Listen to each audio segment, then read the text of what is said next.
Hey guys, back in the shop. It's Sunday. Got the big door open. Here's what's been happening around here. In the last couple days, we got another 6-7 inches of snow, and it's been melting fast.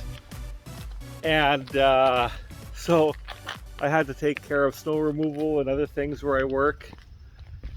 And I was fixing some other vehicles, but I kind of got to a point where we could get into the workshop, and I think I'm gonna give the shop a good cleaning. Like, let's face it, we all work on things. We get caught up in having a few projects at once, and it's about time.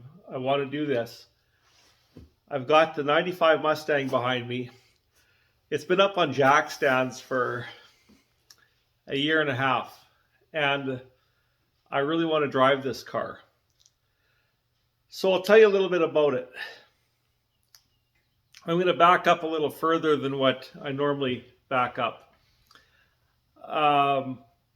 Back in 2001, I was really fortunate to get what I considered a bucket list car. Let's face it, a bucket list car for somebody might be a Mustang or a Camaro or a Trans Am or a Corvette or some kind of a special edition.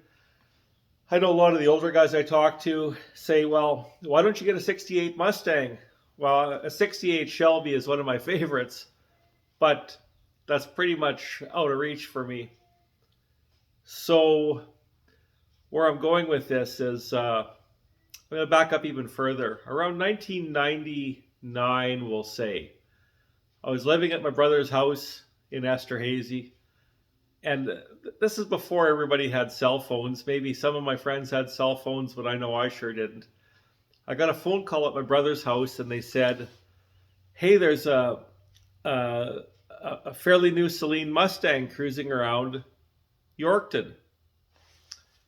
I said, well, are you sure? And they said, well, no, it's got, it's not just the sticker across the window. Like, it's got the right ground effects, the right wheels. It's got Alberta license plates on it.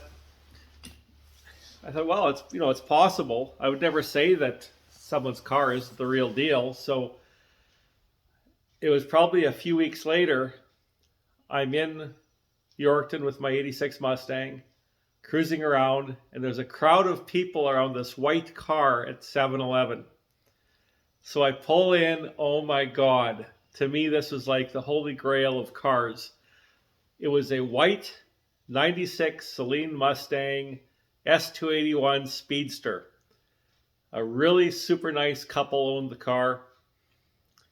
I think they were the third owner, if I'm not mistaken, maybe second owner. Yeah, I think they were the second owner. And anyways, I chatted with the folks, took pictures of the car, and then I'm not sure how, but somehow I got wind maybe a year later or so that the car was up for sale.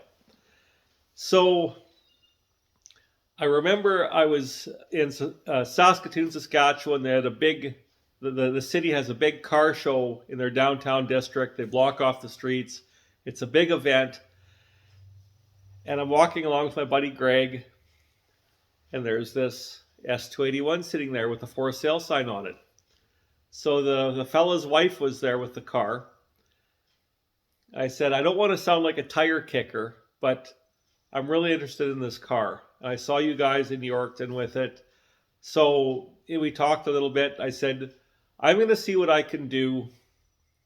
I'd love to have said that, yeah, I'll just purchase the car and everything else, but it's not that easy. I was probably, well, I guess I was, this is probably around 2000 or 2001. This is 2000. So I was 30 years old. I just bought my first house. I had a decent job. And of course, I was definitely into the Mustang and Foxbody thing big time. I was always fixing cars and doing what I can. I had a few other Mustangs that I would buy and sell. And anyways, I had a blue 87 Mustang GT convertible. And I sold it to a guy in a nearby town. So my buddy Greg, he said, drive the car to this town. I'll give you a ride back. I think he had his white Tempo or Topaz, little two-door we're cruising in. So we dropped the car off, sold the car. We're driving back to our hometown. And you know how you're just driving on the highway and maybe you got the tunes going, and we weren't really talking much, just about anything in particular. But out of the blue, Greg said, "Are you going to call him?" I'm like, "What do you mean? Who am I going to call?" He says, "You know who I'm talking about." And I was honestly thinking about that. I thought, if there's a time in my life that I could get my bucket list car, this might be it. So anyways, I went and talked to my mom. And my buddy Greg always would say, make a list, pros and cons, and have reasons why you shouldn't get it and reasons why you should get it. He's one of the most logical guys I know. So anyways, I go and talk to my mom, and I have this list going of reasons why I should have it and reasons why I shouldn't have it. And my mom ended up saying to me, she says, look, you got a decent job, you got your home, you got a place to live and everything else. This may be one of the only times in your life that you might be able to do something like this. So I went home, I phoned the folks up. We struck a deal over the phone, but I said, I have to go to the bank the next day because I need a little help with it too. So anyways, we made the deal. The bank backed me up. They gave me some help with purchasing the car. And that evening, my buddy Greg, my friend Darcy, and we hopped in. I had about a 84 Pontiac Parisian Brougham. It's a car I fixed up and was going to sell. We hopped in this Pontiac. We drove to Saskatoon, Saskatchewan. And my friend Ed, he was going to come along the trip with us. This guy is such an awesome, hardcore Mustang guy. This guy is awesome when it comes to Foxbody stuff and Mustangs in general. And so we got to Saskatoon probably just before midnight or something, and we were thinking of staying overnight at his place and then continue on to Alberta to go potentially purchase this car. So Ed was up on the computer on the internet, probably on StangNet or something like that. He says, well, I'm not tired. Let's just drive right through. So we were all a lot younger back then. So we drove straight through to Edson, Alberta, just out of Edmonton, Alberta. And we were there in the morning. We probably went out for a bite to eat. We went, looked at the car. I basically took it up and down the street for a quick little rip. I knew it was exactly what I wanted. It had like 18,000 miles on it. It was a really neat car. The speedster cover was there and everything else. So we made the deal, and Ed said, hey, obviously we're driving it back. He said, let's drive it back to the top down because the speedster cover will never fit into the Pontiac. I said, well, this is March 28th, so it's still cold out. It was melting out.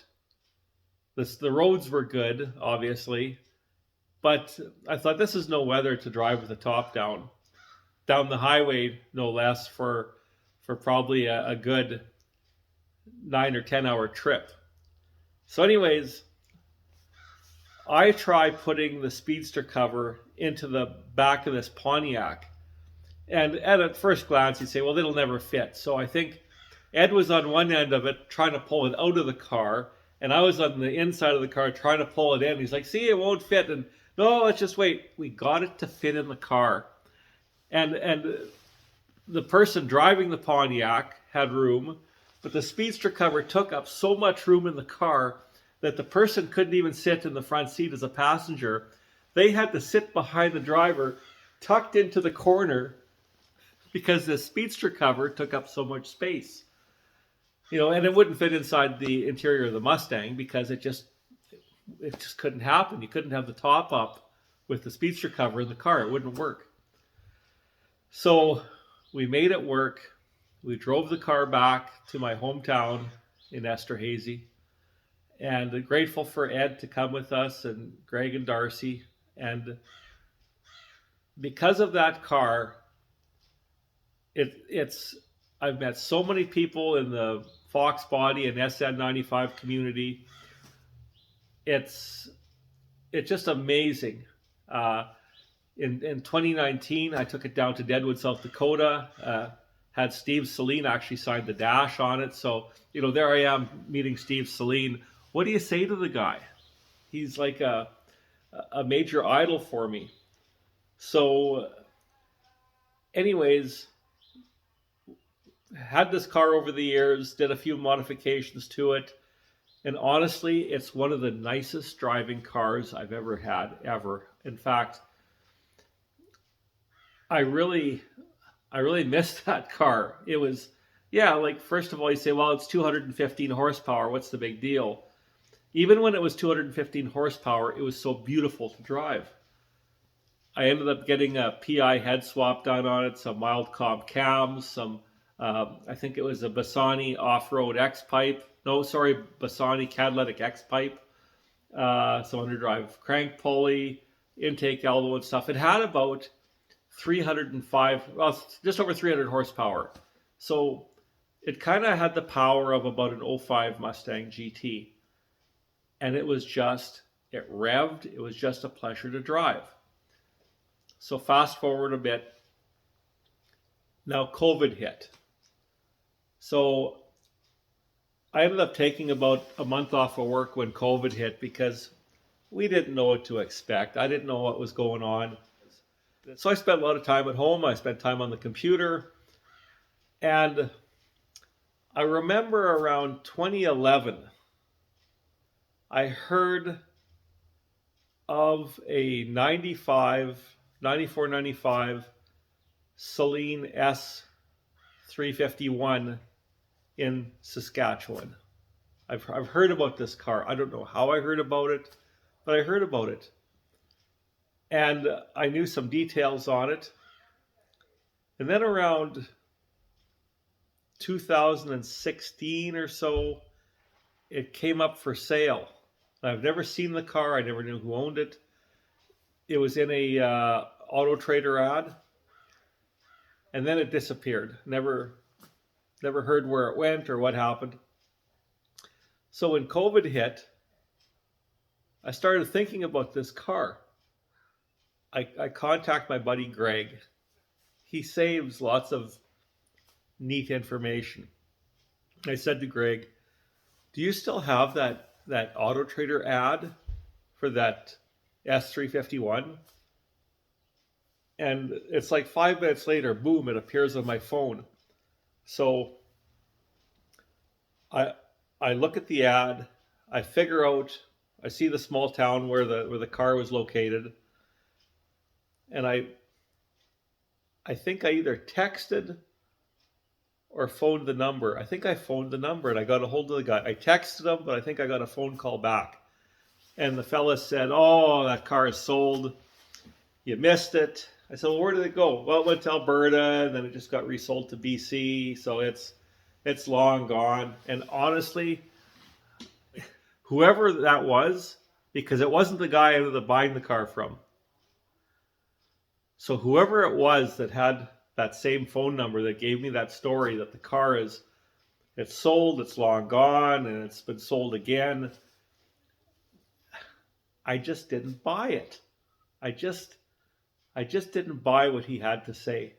So, because I knew what town it was from, I went on Facebook and I found out that they had a car show in this town every summer. Everybody would bring their cars, park it on Main Street, you know, cars, trucks, whatever, muscle cars, old cars, whatever you had. They'd park it on Main Street of this small town.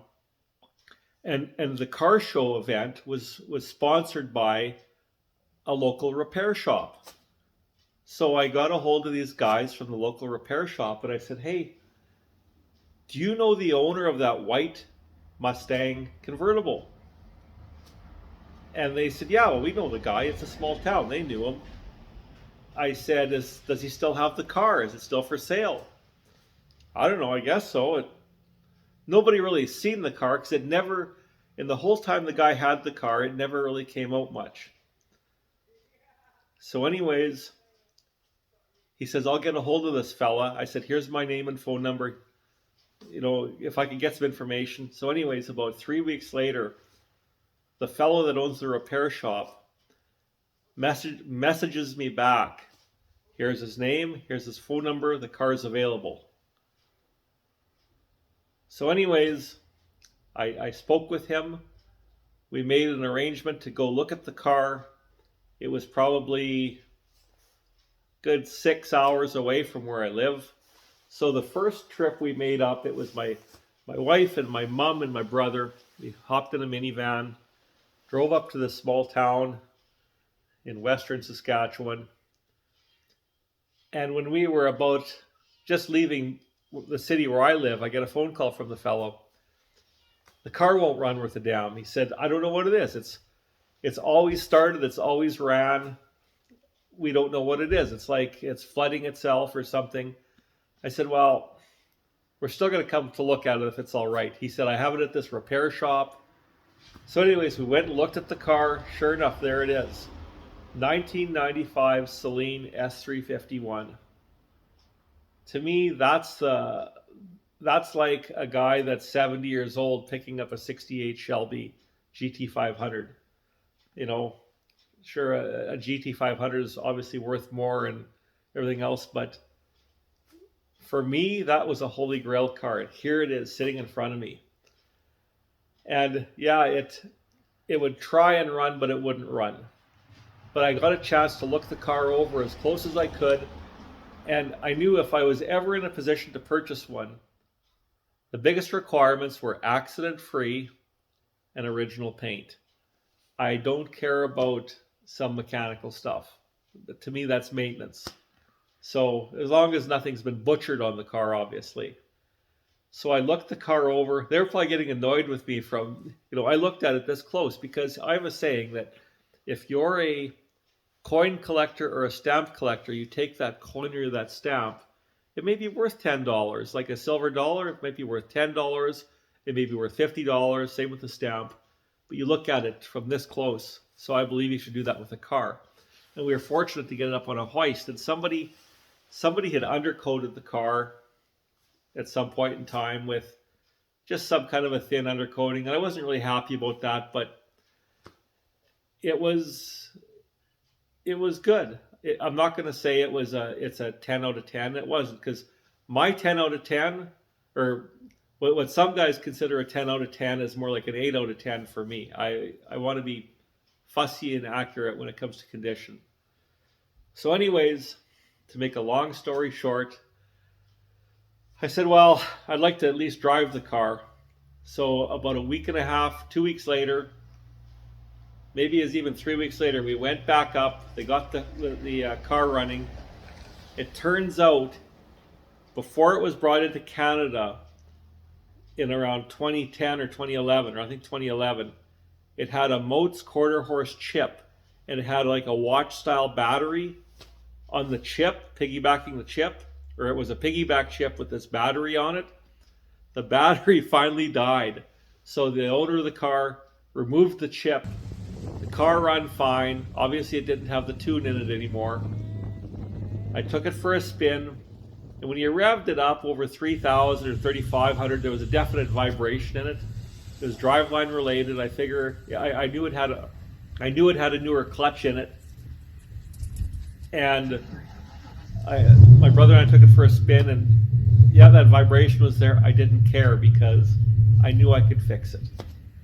So anyways, I bought the car, drove it home, and a year and a half ago, I had it up on jack stands. Guys, this is, I'm really lucky to be able to say I've got my Holy Grail. I got my Holy Grail car. This is, so here we are. We got a 95 SALEEN S351. It's got the leather interior. It's got the Recaros.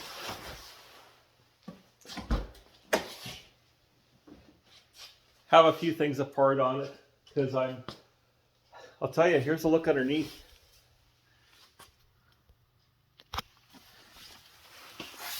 Here's what it looks like underneath.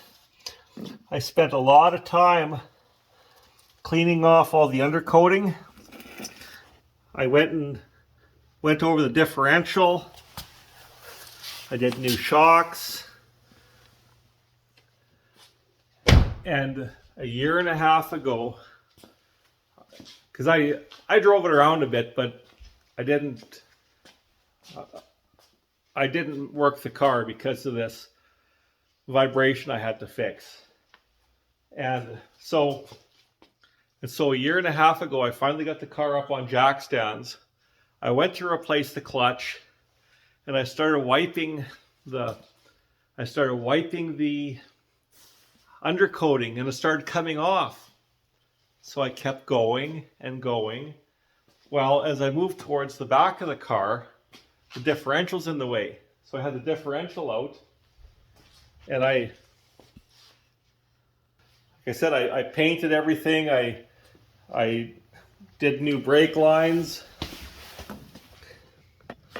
I even went as far as making a new tag on the differential. So I cleaned everything off towards the back of the car. I cleaned the Borla exhaust. I didn't give it a mere polish or anything, but I cleaned that really good. And right now, I decided to take the engine out of the car. It's sitting right over there. So it's going back in. That's kind of where we're at. I just can't wait to drive this car again. So I want to paint the engine, kind of restore the appearance of the engine. I want to do a few little things to it just to enhance a few things on it. But there's my Holy Grail right there. I think now that the weather's nicer, I have extra motivation to get into the garage and start working on this thing. So, like I said, I feel really lucky. And I had to sell my 96 S281. I don't have room for everything. I'd love to have kept that car. But here's the cool thing. The fellow that I bought the car from, his son saw it for sale. And when I bought the car, the son that saw it for sale wasn't even born yet. Anyways, he said to me, my dad told me that there's two cars that in his life that he regretted selling, and he said that was one of them. The guy that I bought the car from, their family bought it back. It was just such it couldn't have gone to a better home. So I know that the 96 isn't too far from me. I know it's in good hands. And I think to this day, that is still one of the favorite cars that I've ever owned. It was a pleasure to drive. That S281 was a driver's car. The car sounded great. It pulled hard through the gears. You could drive it across the country at the drop of a hat without worrying about anything. And that's the aspect of that car that I miss. But I'm really lucky to be able to have this one to be the new project, or to, like I said, I don't feel right calling it the new project. It's my Holy Grail car. So thanks for hanging out with me in the garage for this few minutes on a Sunday afternoon. And that's the story of the 95. I'm sure I'll probably add to it, but here it is.